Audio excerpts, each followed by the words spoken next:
एक ऐसा ग्रह जो रात के अंधेरे में चमकता है, चांद, जहाँ कोई हवा नहीं, कोई जिंदगी नहीं, पर फिर भी इंसान बार बार वहां क्यों गया? नासा का एक मिशन नहीं, दो नहीं, बल्कि दर्जनों मिशन, और अब फिर से वहां लौटने की तैयारी। क्यों?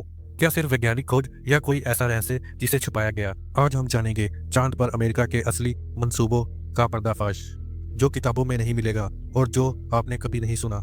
तो सीट बेल्ट बांध लीजिए, क्योंकि यह सफर सिर्फ विज्ञान नहीं, साजिशों, रहस्यों और सत्ता की भूख से भरा है। साल था 1969। पूरी दुनिया की नजरें आसमान की ओर थी और अमेरिका ने कहा, हम चांद पर उतर चुके हैं। नील आर्मस्ट्रॉन्ग का वो पहला कदम और वो ऐतिहासिक line, that's one small step for man, one giant leap for mankind. लेकिन दोस्तों, क्या ये वाकई एक वैज्ञानिक जीत थी या सोवियत यूनियन को पीछे छोड़ने की एक पॉलिटिकल चाल? क्या ये स्पेस रेस असल में पावर रेस थी? जितना ऊंचा तुम चढ़ सकते हो, उतना ही नीचे तुम सबको दिखा सकते हो। अमेरिका ने चांद को चुना क्योंकि पृथ्वी पर राज करने के लिए आसमान में जीतना जरूरी था।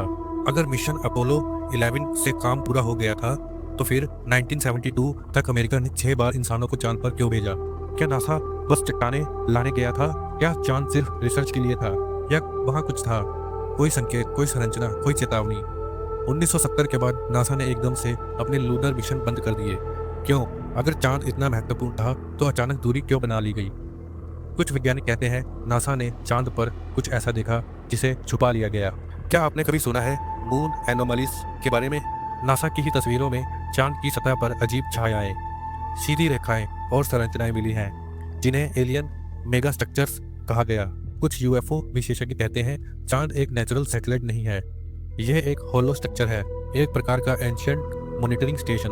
पर कोई वहां पहले से था? क्या कोई हमें देख रहा था? नासा के एस्ट्रोनॉट एजगर मिचेल ने खुद कहा था, हमें वहां देखा जा रहा था और चेतावनी भी दी गई। पर यह बातें आज भी रिकॉर्ड्स में छुपा दी जाती हैं। अब सवाल है, 2025 के बाद से अमेरिका फिर क्यों लौट रहा है चांद पर? नासा का नया प्रोग्राम आर्टेमिस मिशन, जिसमें इंसान फिर से चांद पर उतरेंगे और इस बार एक परमानेंट बेस बनाने की तैयारी। पर क्यों? नासा का कहना है हम वहां से मार्स के लिए लॉन्च करेंगे, लेकिन कुछ एक्सपर्ट्स कहते हैं मार्स एक बहाना है, असली खोज चांद के नीचे की है। जी हाँ, लूनर लावा ट्यूब्स, यानी चांद के अंदर बने गुफानुमा सुरंगें, जहां हो सकते हैं एंशियंट टेक्नोलॉजी या शायद नॉन ह्यूमन लाइफ ट्रेसेस।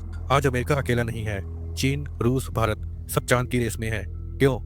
क्या सबको अचानक विज्ञान से प्यार हो गया, या सबको कुछ मिला है वहां, कुछ ऐसा जो पूरी दुनिया को बदल सकता है? 2020 में अमेरिका ने आर्टेमिस अकॉर्ड साइन कराए, जिसमें कहा गया जो देश चांद पर पहुंचेगा वह उसके कुछ हिस्से पर अधिकार रख सकता है। यानी अब चांद पर भी जमीनी कब्जे का खेल शुरू हो चुका है। अगर हम मान भी लें कि अमेरिका चांद पर बार बार जा रहा है सिर्फ विज्ञान के लिए, तो फिर इतने सारे रहस्य क्यों छुपाए गए? क्यों आज भी नासा की फाइलें क्लासिफाइड हैं? क्यों आज भी एस्ट्रोनॉट इंटरव्यू में चुप हो जाते हैं जब एलियन एक्टिविटी की बात होती है?